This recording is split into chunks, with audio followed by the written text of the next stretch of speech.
Well, hello there, ladies and gentlemen. My name is Simon, and another episode of Andor Season 1. This is episode number 7, and we had a really, really good episode last week. It was the culmination of the second arc of the show, and, I think it's... Star Wars fans don't often agree on much. There's always division, there's always some kind of an opinion that someone has that, is always going to be against yours. But I think most, 99% of people, would agree that the cinematography, the eye sequence last week was absolutely gorgeous and beautiful. The action scenes were great. The pacing of the episode was really well done. And, you get to see a bit of a darker element of the rebellion as a whole, with the rebels taking the Commandant's family hostage. And, we still don't quite know what happened to the family. We know the Commandant had a heart attack. Presuming that he is dead. We don't know. Maybe he survives. But, this show, it wouldn't surprise me if it took that family and said that, oh, they're dead. Maybe, they didn't survive the assault. Speaking of not surviving the assault, we did lose a number of the rebels. We lost, Lieutenant Gorm, Taramin, eventually Scheme, who, turned out he was a rat. I thought it was a test. All the way through, I thought it was a test. That he was trying to test Cassian to see if his loyalties were truly that to the rebellion. And no, he was in it for himself. And probably the worst of all, Nemec. Nemec, who had been a fan favourite, in a very short space of time. Because I think a lot of us saw ourselves in Nemec. This young, hopeful philosopher who had such, desires for the galaxy to be freed from the Empire. And such plans to, spread his manifesto. And, for him not to survive was heart-wrenching. I was truly, truly gutted. And, now that Cassian has his manifesto, I wonder if that's going to inspire him in the future going forward. It would be very apt if that was the case. But it was a great episode, a great end to a great arc, it shows that you don't need to have every episode be, action-packed. It can be slow-paced. And, as long as the payoff is worth it in the end, which in this case it really was. It's a really good way to tell a story. Here is Zuko to come and take some of the limelight and say hello. He's giving you a few kisses. But this is going to be like a standalone episode from what I understand. After this, we go back to the traditional 3-episode arc to finish the show. And, it's clearly going to be the fallout of Aldani. It's going to be... I was looking through the trailer to see how much of the content that was in there we've seen so far, and about 90% of what was in the trailer we've already seen. The bits we haven't seen is the Star Destroyer arriving on Aldani, which we know clearly now why that's going to be, because of the Rebel attack is presumably going to step up security across Aldani and other systems. And the clone troopers. There's a few sequences with clone troopers, a couple of sequences on Coruscant that we haven't seen yet, and the clone troopers are the ones that I'm really interested in, because you would presume that it's a flashback, but from what I can gather, in the shots that they're in, it looks very much like the planet we were on initially with Cassian. It might just be a coincidence, but it does make me wonder if somehow, 10 years, and more than that, almost 15 years after the end of the Clone Wars, they're still using clones, which would seem highly unlikely. So, it must be a flashback, but I guess we'll find out. So, we're going to jump in. Before we do, I want to say, yeah, I was going to do my whole Patreon bit then and remembered that I don't do Patreon anymore. So, let's just jump in. Oh. Here is depressed Cyril, sitting in the dark in his room. I can relate to that. I've tried to make you understand that. You've resisted. What is it that you hear my caller saying? Look at me. She sees imperfections in everything. Myself, I am desperate for approval. She isn't wrong. The garrison, they'll regret it. Why does he remind me of a BBC report? The criminals responsible for last night's atrocity on Aldani equal to 5 times the amount stolen from Aldani. I wonder if that's supposed to be Colonel Yularen. Harboring partisan activity. It is. It's Colonel Yularen. Revocation of Imperial. Oh God. I spoke with Emperor Palpatine last night. I really wish Tim Kaine was well enough for this role. He's assured me. P-O-R-D. Any Pord. criminal act. So close to with Porg. even indirect effect on the Empire will henceforth be branded our class. This is what I love. Seeing the Empire. All prison sentences are... Whose hands? She sees it. This is exactly what they want. We're treating what happened at Aldani like They'll turn the public against them.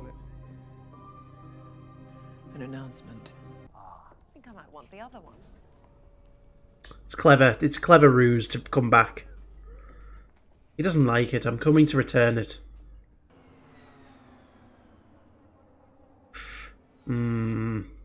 They linger on that driver a lot. You'll have to try harder. Don't you dare talk to me like that. Revolutions are expensive. I told you I'm doing everything I can. There's the mask. People say his Plo Koons. Not sure it would have survived the crash. Turning back will be impossible. You knew where this was going. You've always known. Yeah. She's implicated. Has anyone ever made a weapon that wasn't used? We need the fear. We need them to overreact. Yeah. Can't be serious. For the public to turn against them. The Empire has been choking us so slowly we're starting not to notice. I'm just saying out loud what you already know. Yeah. There will be no rules going forward. If you're not willing to risk your conscience, then surrender and be done with it. He's sounding a bit more like Saw Gerrera than anything else right now. Here you can see the problem with the rebellion. Tied forever. You've got so many different people with so many different opinions.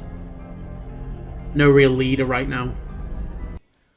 Some sectors might naturally appear more exciting from the outside. Weights and gauges may seem a more vibrant arena than it's just a future office, isn't it? But walk the floor, fuel purity. Fuel I purity. hate to see you miss your chance. Come, Cyril. You're here forever. Oh, damn, look at those cool robots. Again, I love the design of everything here. Mix of the modern and the working class. Is this going to be the Star Destroyer shot? Yep. God, that's a sexy shot. I definitely recognise the exteriors there. Still in working class London. The money's safe. We know. She looks If so... you've moved already, you've done exceptional work. Is that a The hairpiece? trawler we're more worried about. It's buried, gone for good. Look at her, she looks so elegant. Find him. We can't have him walking around with Luthen in his head. Oh dear. Kill him. I This don't is what think revolution Luthen's ordered that. looks like, Belle. We'll send you what we have on him. Since when do we lock the door? Since when do you not lock the door? It's so strange seeing Aunt Petunia so loving and warm. Say you, Cass, it's not safe. We're getting out of here. We're leaving. To go where? Anywhere we want. He's got enough money. Ice court. Find somewhere warm and easy. I can make it happen. Scarif. Warm. It's all gonna be different now. Very tropical. Get a rest. I'll check up on Biggs. And we'll pull out first thing in the morning. Alright? Checking in on Bix and pulling out. Let's do that. Well, what's your wedding, Cassian? is Group Captain Peter Townsend. I'm back to Chandrilla tomorrow. Well, I haven't been home all He's from week. Chandrilla. Miss much. Heavens to you. You always seem to be away when I'm there. Then I'd suggest you hesitate. Why? Like I said, we've both changed.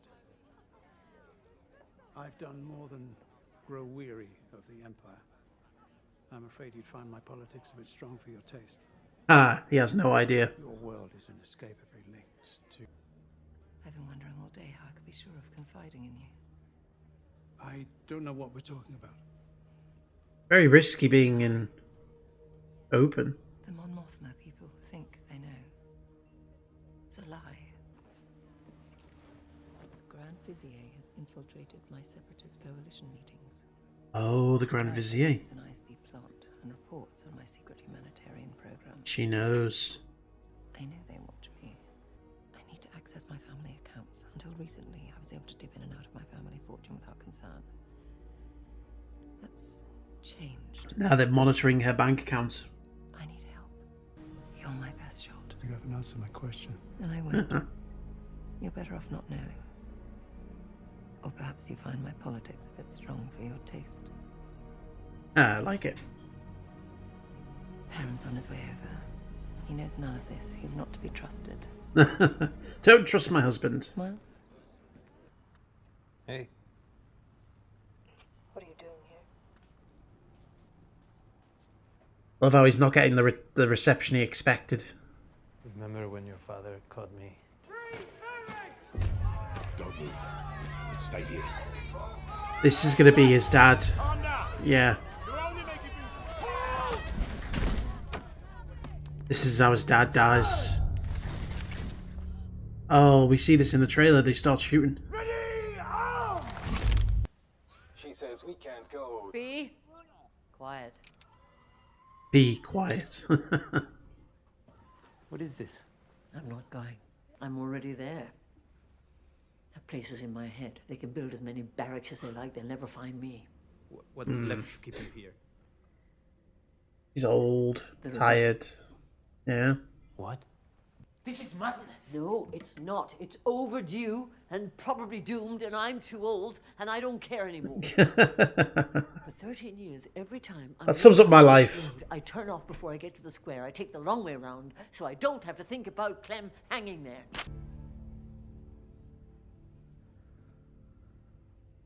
I don't expect you to understand. She's been inspired. Aldani was just a robbery. What is that? Whatever it takes. I've been lying around waiting to die long enough. You can't. I love it. Marva. Not if I run away. I wonder if she is You have a different path. the influence on him. I am not judging you. Be worried about you all the time.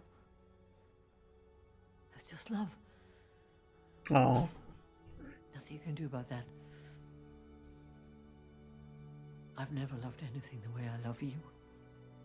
And I've never fretted on anything more, but this time.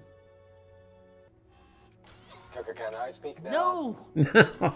Oh. Tell me you understand. I wish to lodge a charge against a fellow supervisor. Uh-oh. Proceed. I believe our sector protocols, as described in the ISB Code of Conduct, are being violated by Supervisor Miro, and that this overreach, for which she was previously reprimanded, risks compromising Imperial The guy safety to a degree that talked. silence is no longer possible.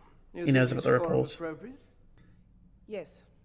I used the Imperial Emergency Act in the wake of Aldani to gather data across I think he's going to like her sanction, initiative. but that is the wrong question. Yeah. I'd like to know if anyone here believes the rebellion plans its actions around the artificially constructed boundaries of our sectors. Imagine if everyone in this room played as loose with the rules as you. Excellent suggestion, Blevin. I'm wondering where we'd be right now if everyone here showed the same endeavor as Yeah. Supervisor Miro. He likes it. She's getting results. For the moment, I'm reassigning the Morlana sector to Supervisor Miro. Felix is of great interest to her and has clearly become a distraction. She won. Well played. Thank you, sir. Watch your back. Yeah. He knows he'll come for her. Ooh. Those are pretty beds. I'm getting a party atmosphere. Nimus. I'll be out in a minute. Oh, this is where he went. Really? He went to space, Florida. Are you listening?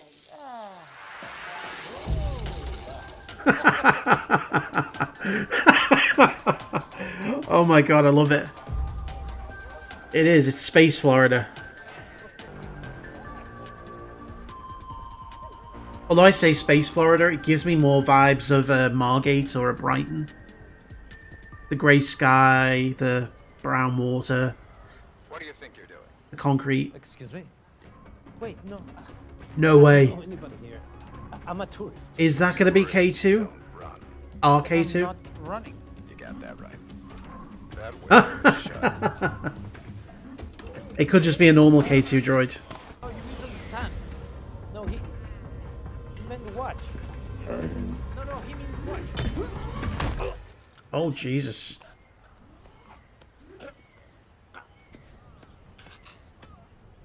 I didn't do anything. Hey! Take it up with the Emperor. Wait! Huh. I'm just a tourist! Next. Wait! So now he's found himself in prison. I love it.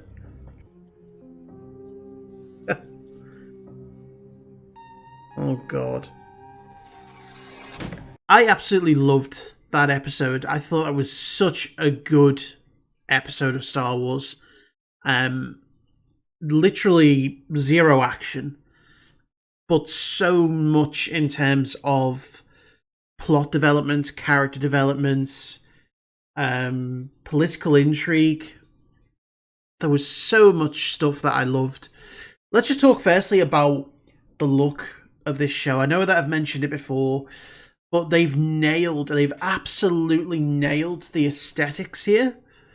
From the dichotomy of Coruscant, where you get the absolutely gorgeous, buildings of senators, whether it be Mon Mothma's home, whether it be Luthen's shop, whether it be the spaceport, which is the McLaren Technology Center, or the ISB building. And then you've got the exact opposite when you look at Cyril's home, or, anywhere in the residential sector where normal people live. It's got a really grimy, concrete, dystopian feel to it. And, I can just see working class London all over the place. And I know they've used a lot of London itself as, the backdrops, as the actual filming places for the show. And there was a lot more here that I recognised. There's Zuko. Ruining that chair that I bought for myself. And I've sat in once until he claimed it. And you look at that planet we were on at the end there, Space Florida, as I called it. That, although I called it Space Florida, reminded me much more of a British seaside resort. The grey skies, the brown water, the concrete flood defences. It all reminds me of, kind of a coastal town in Britain, where it tries to make it look as, kind of tropical and exotic as possible, but you can't deny the reality you're still in the UK and the weather sucks, and we do not have, clear blue seas. We have grimy brown seas here. So, hitting that aesthetic perfectly in comparison with Obi-Wan.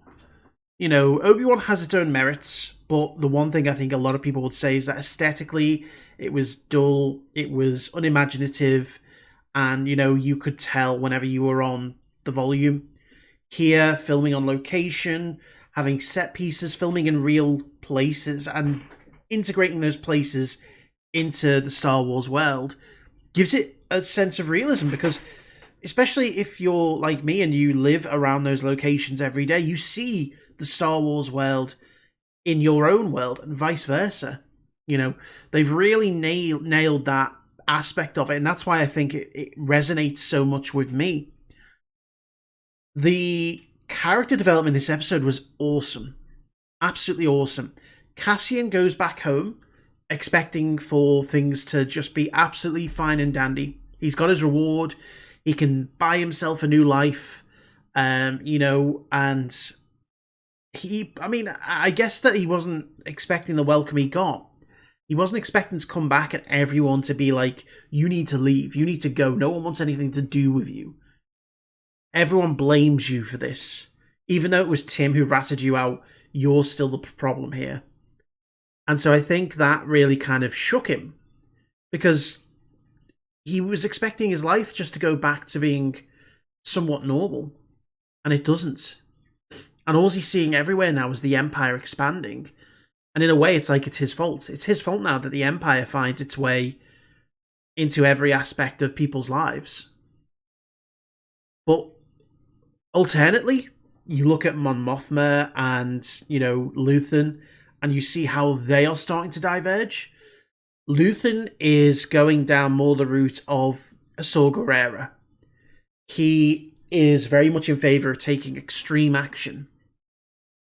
He feels that now is the time, everything's set up, they're good to go, and the first domino has fallen.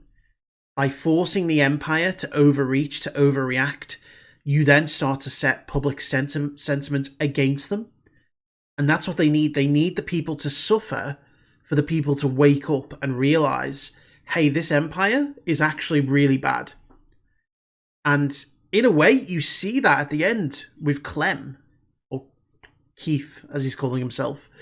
And you see that he wasn't doing anything. He was walking down the beach and all of a sudden he gets arrested and sentenced to 6 years in prison for walking around. Now, times that by every planet in the galaxy and every town in the galaxy, and that happening to random strangers, that is automatically going to turn millions of people against the Empire. Whereas if the status quo had been maintained and everything had remained the same, people would have just lived their lives in ignorance. You know, they would have been happy just to carry on. As long as they weren't bothered, they probably wouldn't care about the fascist regime that was, you know, controlling the galaxy. And that's what Luthen is here for. He's like, you know what? We need that. We need that suffering to kickstart the rebellion. Whereas Mon Mothma is coming from the more humanitarian side. She doesn't want anyone to suffer. She wants the Empire gone, but she doesn't want people to needlessly die.